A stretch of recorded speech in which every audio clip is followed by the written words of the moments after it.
Olá, meu amado irmão, minha amada irmã em Cristo, a paz do Senhor, que o Senhor esteja concedendo para você um dia de paz em sua presença. Estamos em mais um momento de reflexão em vida. Eu quero convidar você para meditar na palavra do Senhor. Hebreus capítulo 12, versículo 1 ao 2, diz a palavra do Senhor. Portanto, nós também, pois que estamos rodeados de uma tão grande nuvem de testemunhas, deixemos todo o embaraço e o pecado que tão de perto nos rodeia e corramos com paciência a carreira que nos está proposta. Olhando para Jesus, o autor e consumador da fé, o qual, pelo gozo que estava proposto, suportou a cruz, desprezando a afronta, e assentou-se à destra do trono de Deus. Meus amados irmãos, o escritor aos Hebreus está dando continuidade ao que ele está apresentando no capítulo 11. No capítulo 11, ele apresenta aqueles que são considerados como heróis da fé. Ele estimula a fé firme em Deus, através do exemplo desses homens e dessas mulheres que, embora tenham vivido em diferentes épocas e contextos, eles creram em Deus e foram bem-aventurados em sua fé. O autor, ele continua encorajando aos leitores e ouvintes de sua carta a prosseguirem em sua vida com Deus. Ele chama a atenção afirmando que temos em nosso favor uma grande nuvem de testemunhas. Foram pessoas que viveram antes de nós, que viveram em condições muito difíceis e extremas, mas acreditaram em Deus ao ponto de se entregarem por inteiro aos seus cuidados. Olhando para alguns entre esses personagens que são citados pelo autor, nós percebemos que eles não tiveram em quem se espelhar. Por exemplo, Abel, Enoque, Noé, Abraão foram homens que viveram em tempos remotos, não tinham em seu favor livros, não tinham biografias de outras pessoas e muito provável não tinha exemplo de outros ao seu lado que o estimulasse a fé. Mas para tais homens, a crença em Deus já era o suficiente. O pouco que aprenderam, seja ali por meio da meditação diária, ou pela revelação a qual Deus lhe deu, foi o suficiente para que eles pudessem confiar no Senhor a ponto de entregarem-se por inteiro em suas mãos. Olhando para nós, queridos, nós vamos perceber que nós temos uma gama de registros históricos. Nós temos a Bíblia Sagrada escrita em nossa língua. Nós temos, por meio da Sagrada Escritura, a história de personagens bíblicos, a qual nos inspira. Queridos, nós temos também os testemunhos extras bíblicos. Alguns historiadores narraram a história da igreja, como o historiador Eusébio, o Flávio Joséfo, que fala de um pouco do que aconteceram em sua época e que narra a história da fé dos cristãos.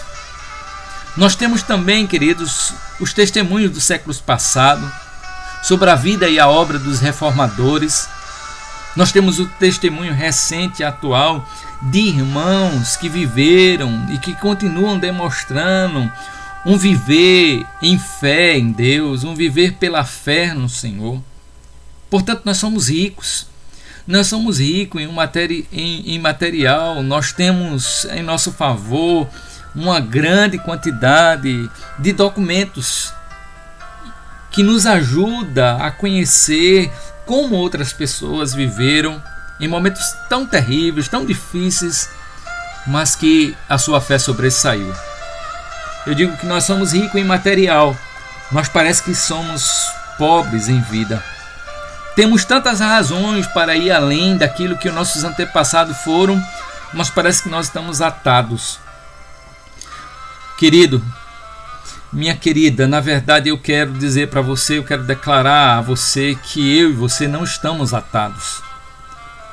nós podemos e poderemos alcançar um testemunho semelhante ou, quem sabe, até superior ao que nós temos aprendido no capítulo 11 de Hebreus.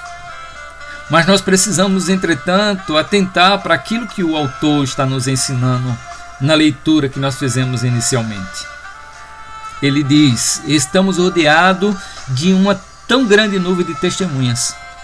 Queridos, se outros, em situações mais extremas, aprenderam a confiar em Deus e foram além, isso também deve nos encorajar a aprender com seus exemplos. Queridos, devemos nos render completamente ao senhorio de Deus. Que nós venhamos deixar que Deus, de fato, Ele tem o controle, a direção e o governo de nossas vidas. Nós temos uma grande nuvem de testemunho. Pessoas que acreditaram, que se entregaram totalmente nas mãos do Senhor. Que eu e você possamos também, nessa manhã, nos entregar completamente na mão do Senhor. Que venhamos deixar de lado toda reserva e entregar completamente ao Senhor. O autor ele continua dizendo: deixemos todo embaraço e o pecado que tão de perto nos rodeia. Queridos, como havia dito, eu e você, nós somos pessoas livres por Jesus Cristo. Na cruz, Jesus pagou o preço de nossa alforria. Somos libertos por Ele da escravidão do pecado. Embora o pecado ele continue exercendo a sedução sobre nós, já não existe mais correntes, já não existe mais amarra que nos prenda a Ele. A nossa vida pertence agora a Jesus Cristo.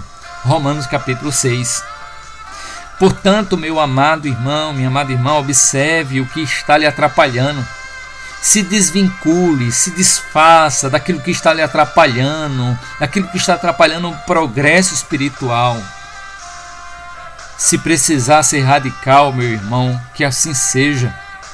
Corte de uma vez por todas os embaraços, seja da mentira, seja da falsidade, dos vícios, das más companhias. Querido, não permita mais que coisas tolas e passageiras estejam impedindo com que você possa se aproximar mais do Senhor e progredir em sua espiritualidade. Diga não, meu irmão, diga não, minha irmã, a uma vida no pecado. O autor ainda continua dizendo: corramos com paciência a carreira que nos está proposta. Meu amado irmão, eu e você, nós temos um caminho a seguir. Esta, sem dúvida, é uma das razões por que Deus ele tem preservado nossos dias de vida aqui. Então não vale a pena querer ou continuar a viver uma vida como se fosse uma pessoa sem Cristo. Lembre-se, recorde-se, você é filho da luz e deve andar como filho da luz. Seu viver e seu testemunho deve agradar, deve glorificar a Deus. Você não pode se eximir de ser um instrumento nas mãos do Senhor. Siga então, meu irmão, minha irmã, fielmente os desígnios de Deus. Se comprometa, acima de tudo e exclusivamente com o Senhor, em fazer a vontade dEle. Não se desvie da sua rota. Seja fiel ao Senhor. O autor, então, ele também nos traz no versículo 2 aquilo que nós temos como um encerro do texto, do trecho onde nós lemos. O trecho, ele encerra dizendo que devemos olhar para Jesus, o autor e consumador da nossa fé. Queridos, nós precisamos adquirir um bom testemunho.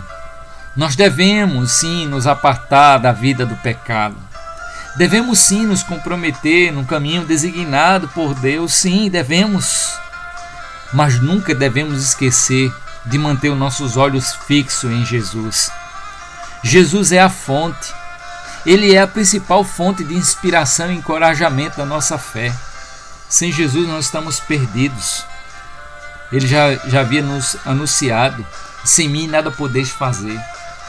Então, meu irmão, continue seguindo a sua caminhada, olhando para as testemunhas, deixando os embaraços, seguindo o caminho do Senhor, mas sempre olhando para Jesus. Portanto, meu amado irmão, minha amada irmã, esteja encorajado a ir além. Adquira ao longo de sua caminhada um testemunho de um homem e de uma mulher que andou segundo a fé, que não se ateve à descrença, às dificuldades, que não se ateve aos embaraços, aos pecados, mas que perseverou, que insistiu, que foi além na ânsia de agradar e de fazer a vontade de Deus. Que Deus te abençoe na manhã desse dia. Eu quero orar por você. Pai querido, Deus de amor, Deus de toda infinita e perfeita misericórdia, diante de Ti, eu quero colocar esse homem, essa mulher que me escuta, Pai, através desse instrumento de comunicação, Senhor. Que o Senhor lhe abençoe, que o Senhor lhe dê um dia de paz, que o Senhor lhe proteja e guarde de todos os males, Senhor. Que o Senhor esteja acrescentando a fé deste teu filho, dessa tua filha, e que ele possa a cada momento, Senhor, te bendizer. Em nome de Jesus Cristo, teu Filho. Amém. Meu amado, minha amada, eu quero convidar você para continuar conosco. Amanhã estaremos em uma nova reflexão. E quero convidar para você continuar compartilhando com seus familiares e amigos esta mensagem. Que Deus te abençoe em nome de Jesus. Amém.